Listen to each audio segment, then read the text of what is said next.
I want to ask you a question, and that is, what is your life's blueprint? Whenever a building is constructed, you usually have an architect who draws a blueprint, and that blueprint serves as the pattern, as the guide, and a building is not well erected without a good solid blueprint.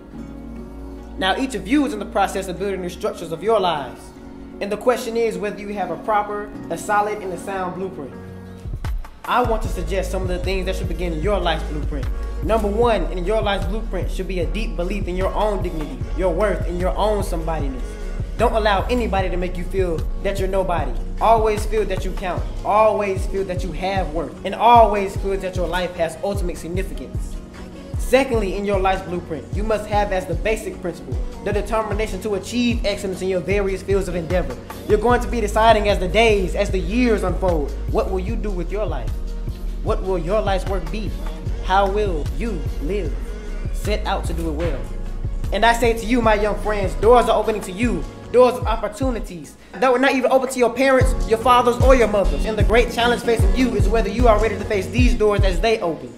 Ralph Waldo Emerson, the great essayist, said in a lecture in 1871, if a man can write a better book, or preach a better sermon, or make a better mousetrap than his neighbor, even if he builds his house in the woods, the world will make a beaten path to his door.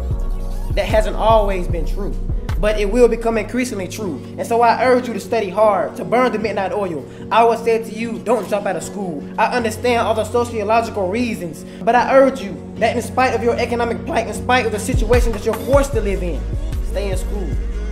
And when you discover what you will be in life, set out to do as if God Almighty called you to do it in this particular time in history. Don't just set out to do a good job. Set out to do such a good job that the living, the dead, and the unborn can't do it any better. If it falls in your lap to be a street sweeper, sweep streets like Michelangelo painted pictures. Sweep streets like Beethoven composed music. Sweep streets like Shakespeare wrote poetry. Sweep streets so well that all the hosts of heaven and earth will have to pause and say, here lived the great street sweeper who swept his job well. And if you can't be a pine at the top of the hill, be a shrub in the valley, but be the best little shrub on the side of that hill. And be a bush if you can't be a tree. If you can't be a highway, just be a trail.